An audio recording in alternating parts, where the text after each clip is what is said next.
Break બાદ આગળ વાત વડોદરાથી એક મહત્વપૂર્ણ ખબર આવી રહી છે। ભાખરવાડી વાસી નીકળી હોવાનો એક દાવો કરવામાં આવ્યો છે ગ્રાહક દ્વારા। જગદીશ ફરસાણમાંથી ખરીદી હતી ભાખરવાડી અને આ ભાખરવાડીનું બોક્સ ખોલતા જ તેમાંથી ડ્રગ્સ અને ફૂગ નીકળી। ભાખરવાડીમાંથી ફૂગ નીકળી હતી। પેકેટમાં રહેલી ભાખરવાડી વાસી અને અખાદ્ય હોવાનું જણાઈ આવ્યું। બેજવાબદાર વ્યાપારી દ્વારા નવા પેકેટમાં જૂનો માલ વેચવાનો કારસો। વડોદરા એસટી ડેપો પાસે આવેલી છે જગદીશ ફરસાણની આ દુકાન। આ સમગ્ર દુકાનમાં કારીગરે ભૂલ સ્વીકારતા કહ્યું છે કે એક પેકેટમાં ફૂગ નીકળી હતી, જેથી ગ્રાહકને રૂપિયા પણ પરત આપી દેવાયા છે।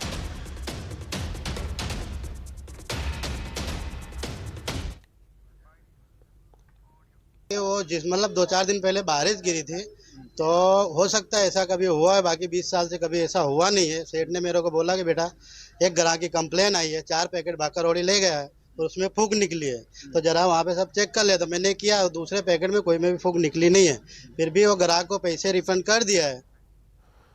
બનાસકાંઠામાં કૂવામાં ઉતરેલા 2 કામદારોના મૃત્યુ થઈ ગયા। દાંતાના મંડાલી ગામમાં મોટર કાઢતી વખતે આ બનાવ બન્યો। કૂવામાં ઉતરેલા 2 કામદારોના ગુંગળાઈ જવાથી મૃત્યુ થયા।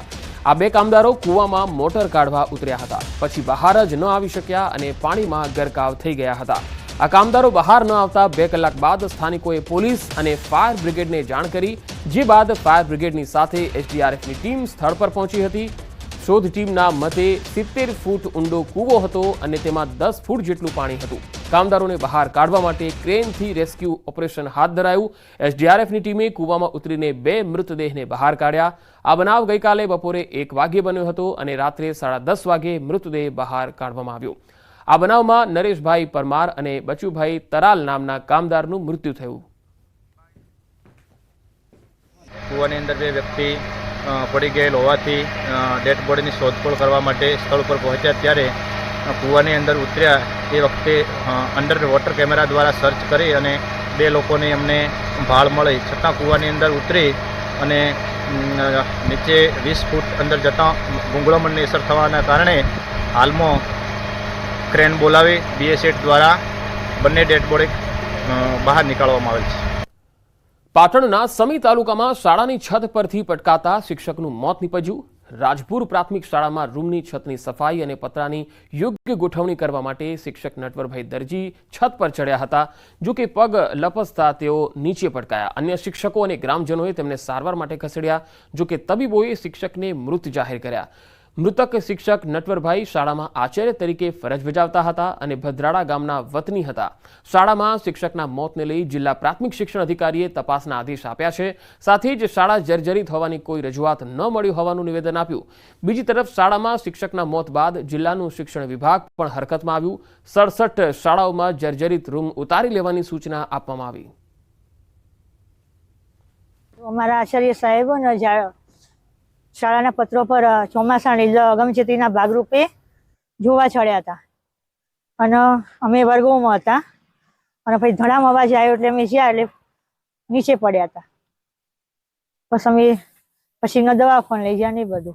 એમને પોતાની લાગણી એવી કે બાળકોને હું કોઈ આ પ્રવૃત્તિમાં કે ઇતર કામમાં પેલું જોડી અને ક્યાંક નુકસાન થાય એવી વાત કરું, એના બદલે હું જાતે માથે ચોમાસા દરમિયાન પતરાને તૂટી જવાથી પાણી ના પડે અને સારા વ્યવસ્થિત જોડી દઉં એટલા માટે તે એને માથે ચડ્યા હતા અને એ ત્યાં અમુક સીધા તે પતરું તૂટવાથી લપસી પડ્યા। અમારા મારફત શાળા મારફત કે ગ્રામજનો મારફત આવી કોઈ રજૂઆત અમારા પાસે આવેલ નથી, જેના કારણે તે અમે કોઈ ધ્યાન પણ ત્યાં અમારા પર આવેલ ના હોવાની કોઈ કાર્યવાહી કરી શકેલ નથી। તાત્કાલિક આ ચોમાસાના ભાગરૂપે અમે અમારી ટીમ મારફત ચકાસણી કરાવી અને જ્યાં પણ જર્જરિત હશે અને જો રિપેરિંગ કરવા પાત્ર હશે તો રિપેરિંગ કરવા પાત્ર અને તોડી પાડવા પાત્ર હશે તો તોડી પાડવા માટેની સત્વરે કાર્યવાહી અત્રેથી કરવામાં આવશે। તો 67 શાળાઓને જર્જરિત રૂમ ઉતારી લેવા માટેના આદેશ આપવામાં આવ્યા છે। આ ઘટના બાદ રાજપુર શાળામાં આ જે બનાવ બન્યો છે તેને લઈને શોકની લાગણી ફેલાઈ ગઈ છે। ઓરડાના પતરા સરખા કરવા જતા શિક્ષક નીચે પટકાયા અને તેમનું મૃત્યુ થઈ ગયું। સમીની રાજપુર પ્રાથમિક શાળાનો આ બનાવ છે। હવે વાત ખેડાની। ખેડામાં કોન્ટ્રાક્ટરની આત્મહત્યાનો મામલો 5 દિવસ બાદ પરિવારજનોએ ફરિયાદ નોંધાવી। પોલીસે સુસાઇડ નોટના આધારે આ ફરિયાદ નોંધી છે। કપડવંજના ઝેર ગામે આ ઘટના બની। 6 6 વ્યક્તિ સામે ગુનો દાખલ કરાયો છે। આર્થિક ભીંસમાં આત્મહત્યા કર્યાનો ઉલ્લેખ છે, ત્યારે પોલીસે R&B અધિકારી દીપક ગુપ્તા તેમજ જીગર કડિયા સામે ગુનો દાખલ કર્યો છે।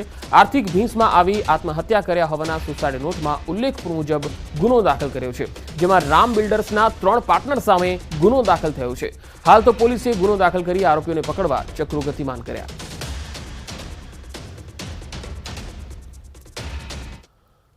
કુખ્યાત હત્યાનો આરોપી મોન્ટુ નામદાર કેદી જાપ્તામાંથી ફરાર થઈ ગયો હોવાના અહેવાલ છે। અમદાવાદના અસલાલી સર્કલ પાસેથી આરોપી પોલીસને માત આપીને ફરાર થઈ ગયો। કુદરતી હાજતે જવાના બહાને પોલીસને ચકમો આપીને આરોપી ફરાર થઈ ગયો। વર્ષ 2022માં હત્યાના ગુનામાં મોન્ટુ નામદારની ધરપકડ થઈ હતી, જોકે અસલાલી સર્કલ પાસેથી કુદરતી હાજતે જવાના નામે તે ફરાર થઈ ગયો। આણંદના આંકલાવના સંખિયાડ રોડ પર ફાર્મ હાઉસમાં દારૂની મહેફિલ માણતા લોકો પકડાયા। આણંદ LCB પોલીસે બાતમીના આધારે રેડ પાડી અને 6 લોકોને પકડી પાડ્યા છે। વિદેશી દારૂની મહેફિલ માણતી 4 મહિલા અને 2 પુરુષ પકડાયા છે। શ્રીમંત પરિવારની મહિલાઓ અહીંયા દારૂની મહેફિલ માણી રહી હતી। તમામ આરોપીઓ વડોદરાના રહેવાસી છે। પોલીસે દારૂ, કાર સહિતનો મુદ્દામાલ જપ્ત કર્યો છે। પ્રોહિબિશન એક્ટ પ્રમાણે આંકલાવ પોલીસે ગુનો નોંધ્યો છે।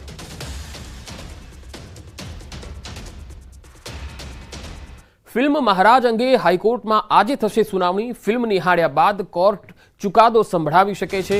બોલિવૂડ એક્ટર આમિર ખાનના પુત્ર જુનૈદ ખાનની મહારાજ ફિલ્મ સામે કોર્ટે અગાઉ વચગાળાનો સ્ટે આપ્યો હતો। ગઈકાલની સુનાવણીમાં કોર્ટમાં અરજદારે કહ્યું કે અમને કોઈ કોમર્શિયલ લાભ નથી જોતા, ધાર્મિક લાગણી ન દુભાવી જોઈએ, કોર્ટનો જે નિર્ણય હશે તે માન્ય રહેશે। બીજી તરફ મહારાજ ફિલ્મનો પોરબંદરમાં વૈષ્ણવ સમાજે વિરોધ કર્યો। જુદી જુદી હવેલીના બાબાશ્રીઓની આગેવાનીમાં વૈષ્ણવ સંપ્રદાયના અનુયાયીઓએ કલેક્ટર અને એસપીને આવેદનપત્ર પણ આપ્યું હતું। ફિલ્મ મહારાજનો આ વિવાદ અને આજે કોર્ટમાં સુનાવણી થવાની છે। ફિલ્મ નિહાળ્યા બાદ કોર્ટ નક્કી કરશે કે આ ફિલ્મ જે છે એ રિલીઝ કરી શકાશે કે કેમ। જો કે અહીંયા જે અરજદાર છે તે કહે છે કે ધાર્મિક લાગણી ન દુભાવવી જોઈએ। આજે પણ સુનાવણી થઈ અને આવતીકાલ ઉપર એ પોસ્ટપોન રહી છે, પણ અમારી જે રિક્વેસ્ટ હતી અને સામેથી પણ એ બંને વકીલો તરફથી એવું કહેવામાં આવ્યું, યશરાજ ફિલ્મ્સ અને નેટફ્લિક્સ, ભાઈ અમારે પણ કોઈ વાંધો નથી, આ પિક્ચર અમે નામદાર હાઈકોર્ટને બતાવીએ અને એમાં જો કોઈ વાંધાજનક ના હોય તો અમે એ પિક્ચર રિલીઝ કરીએ અને અમે એમાં સંમતિ પણ આપી છે। તો આ બુલેટ પાલ વિસ્તારમાં જૈન દેરાસર પાસે પશુનું ધડ મળી આવ્યું। જૈન સમાજ ફરી રોષે ભરાયો। જૈન મુનિ રાજસુંદર વિજયજી મહારાજ સાહેબે કહ્યું કે પશુનું ગળું કાપી અહીં મૂકવામાં આવ્યું છે, તે સમાચાર મળતા હૃદય કંપી ઉઠ્યું। સુરતમાં સ્કૂલ વેન અને ઓટો રિક્ષા ચાલકોની હડતાળ સમેટાઈ। ધારાસભ્ય અને કોર્પોરેટરોની મધ્યસ્થી બાદ આરટીઓ વિભાગના અધિકારીઓ સાથે મળેલી બેઠક બાદ સુખદ અંત આવતા હડતાળ સમેટાઈ। વાલીઓએ રાહતનો શ્વાસ લીધો। જામનગરના લાખોટા તળાવના પાર્ટ 2 બ્યુટિફિકેશનનો વિવાદ ઉગ્ર બન્યો। કલેક્ટરને આવેદનપત્ર આપી કામગીરી બંધ કરવાની રજૂઆત કરાઈ। વિપક્ષે કામ બંધ નહીં થાય તો આંદોલન કરવાની ચીમકી આપી। પાવાગઢમાં જૈન મૂર્તિ ખંડિત કરવાના મામલે ગૃહ રાજ્યમંત્રી હર્ષ સંઘવીનું નિવેદન। કહ્યું સમાજની મોટાભાગની માંગણી સ્વીકારવામાં આવી। મુખ્યમંત્રીના આદેશથી મૂર્તિઓ યથાસ્થાને સ્થાપિત કરાઈ રહી છે। પાવાગઢમાં પગથિયા પર તમામ પ્રતિમાઓને ફરી પ્રસ્થાપિત કરાઈ। જૈન સમાજની માંગણી મુજબ કામગીરી કરાઈ પૂર્ણ। પાવાગઢ પોલીસે અજાણ્યા વ્યક્તિઓ સામે ગુનો નોંધી હાથ ધરી તપાસ। નર્મદામાં આરટીઓ વિભાગની તપાસ બાદ વાહન ચાલકોની હડતાળ। રાજપીપળા ખાતે 50થી વધુ વાહન ચાલકો પોતાની માંગ સાથે હડતાળ પર ઉતર્યા, જેનાથી વિદ્યાર્થીઓ અને તેના માતા પિતા, શાળા સંચાલકો પરેશાન। રાજકોટમાં રાજાશાહી સમયનું શાક માર્કેટ અત્યંત જર્જરિત હાલતમાં। લાખાજી રાજ શાક માર્કેટની દિવાલો પર ઠેર ઠેર મોટી તિરાડો પડી। શાકભાજી વેચતા લારી ધારકો ભયના ઓથાર હેઠળ ધંધો કરવા મજબૂર। અમરેલીની બગસરા નગરપાલિકાને સફાઈ કર્મીઓએ તાળું માર્યું હતું। 2 દિવસથી હડતાળ કરી રહેલા સફાઈ કર્મીઓની રજૂઆત નહીં સાંભળતા ચીફ ઓફિસર અને પાલિકા પ્રમુખનો કર્યો ઘેરાવ। ભાવનગરના ચિત્રા ઔદ્યોગિક વસાહતોમાં 1 માસથી વીજ પુરવઠો અનિયમિત। નાના ફોલ્ટ આવવાના કારણે 8 કલાક સુધી વીજ પુરવઠો ખોરવાય છે। વીજ પુરવઠો ખોરવાવાના કારણે મશીનો બંધ થતા ઉદ્યોગકારોને આર્થિક નુકસાન। ન્યૂઝ 18 ગુજરાતીની ધારદાર અસર રાજકોટ રેલવે ડિવિઝનના ગેટમેન સુમિત કુમારને કરાયો સસ્પેન્ડ. ટ્રેન આવ્યા છતાં ફાટક ખુલ્લું રાખતા રાજકોટ ડીઆરએમ દ્વારા લેવાયા પગલાં. સુરેન્દ્રનગર મૂડીના ગોદાવરી ગામની સીમમાં સૌની યોજનાની પાઇપલાઇનમાં ભંગાણ. લાખો લીટર પાણીનો થયો વેડફાટ. પાઇપલાઇનના વાલ્વ પર વીજળી પડતા ભંગાણ થયું હોવાનું અનુમાન. ખેડાના શેખપુર ગામમાં બાળકો ખુલ્લામાં અભ્યાસ કરવા મજબૂર. 12 ડિસેમ્બરે જર્જરિત શાળાના પોપડા પડ્યા હતા અને 2 બાળકો ઇજાગ્રસ્ત થયા. દુર્ઘટના બાદ સ્કૂલને તોડી નખાઈ, પરંતુ બાળકોના અભ્યાસ માટે અન્ય વ્યવસ્થા ન કરાઈ. શેખપુર ગામની આ શાળામાં 195થી વધુ બાળકો કરે છે અભ્યાસ. અનેક રજૂઆત બાદ પણ વૈકલ્પિક વ્યવસ્થા ન કરાઈ હોવાનો શિક્ષકનો આરોપ. તો બાળકોને બેસવા માટે શેડની પણ વ્યવસ્થા ન કરી હોવાનો આક્ષેપ. દ્વારકાના ખંભાળિયામાં મહારાજ ફિલ્મને લઈ વૈષ્ણવ સંપ્રદાયના અનુયાયીઓએ કર્યો વિરોધ. ફિલ્મની રિલીઝ પર રોક લગાવવાની કરી માંગ. સાથે કલેક્ટરને આપ્યું આવેદનપત્ર. વિરોધમાં બજરંગ દળ પણ જોડાયું. પોરબંદરમાં વૈષ્ણવ સમાજે મહારાજ ફિલ્મનો કર્યો વિરોધ. કલેક્ટર અને એસપીને આપ્યું આવેદનપત્ર. વિદેશી ફંડમાંથી સનાતન ધર્મને બદનામ કરવા માટે આવી ફિલ્મો બનાવાઈ રહી હોવાનો કર્યો આક્ષેપ. મહારાજા ફિલ્મના વિરોધમાં ગોધરામાં વૈષ્ણવ સંપ્રદાય દ્વારા યોજાઈ રેલી. કલેક્ટરને આવેદનપત્ર આપી ફિલ્મ રિલીઝ અટકાવવાની માંગ કરી. ફિલ્મમાં સનાતન ધર્મને વિકૃત રીતે દર્શાવાયો હોવાનો આરોપ. અમદાવાદમાં સ્કૂલ વેન અને સ્કૂલ રિક્ષાની હડતાળનો આજે બીજો દિવસ. વાલીઓએ બેઠક કરીને ઉકેલ લાવવા આજીજી કરી. સ્કૂલ વર્ધી એસોસિએશને આરટીઓ દ્વારા વાહન પાસિંગ પરમિટ માટે સમય મળે તો હડતાળ સમેટવાની તૈયારી બતાવી. સ્કૂલ વર્ધી એસોસિએશનની આરટીઓની જે પટેલ સાથે બેઠક બાદ હડતાળ સમેટાઈ હતી. સ્કૂલ વર્ધી વાહનોને આરટીઓના નિયમોમાં બાંધછોડ નહીં અપાય. રજીસ્ટ્રેશન માટે 45 થી 60 દિવસનો અપાયો સમય. અમદાવાદમાં વૃક્ષો કાપનાર પબ્લિસિટી એજન્સીને દંડ ફટકાર્યાના 20 દિવસ બાદ પણ નથી વસૂલ્યો દંડ. એએમસીએ ચિત્રા અને ઝવેરી કંપનીને 50-50 લાખનો ફટકાર્યો હતો દંડ. 10 દિવસમાં દંડ ભરવા માટે કરાયો આદેશ. વૃક્ષો ન કાપ્યા હોવાનું એજન્સીએ લખાણમાં આપ્યું. બનાસકાંઠાના પાલનપુરમાં વકીલ પર થયેલા હુમલાને લઈ કલેક્ટરને આવેદનપત્ર અપાયું. આરોપીની ધરપકડ કરી કડક કાર્યવાહીની માંગ. ગોવિંદ મકવાણા નામના વકીલની ઓફિસમાં આવીને કર્યો હતો હુમલો. પાલનપુર બાર એસોસિએશને કર્યો વિરોધ. ગણેશ ઉત્સવ પહેલા સુરતમાં વિવાદ. ગણેશ ઉત્સવ સમિતિ સામે કેટલાક આયોજકોએ ઉઠાવ્યા સવાલ. 2 દિવસ પહેલા જ સાંસદ મુકેશ દલાલ સાથે આયોજકોએ કરી હતી મુલાકાત. સમિતિ યોગ્ય કામ ન કરતી હોવાની કરી હતી રજૂઆત. નવસારી જિલ્લામાં આવેલી બિલીમોરા નગરપાલિકાની ચૂંટણી યોજવા ઉઠી માંગ. પાલિકાની ટર્મ 1.5 વર્ષ પહેલા પૂર્ણ થઈ ચૂકી છે, છતાં ચૂંટણી જાહેર ન કરાતા વિકાસલક્ષી કામો અટકાયા હોવાની ફરિયાદ. કેબિનેટની બેઠકમાં શિક્ષકોની ભરતીને લઈને મોટો નિર્ણય. ટેટ 1 અને ટેટ 2ના 7,500 શિક્ષકોની ભરતી થશે.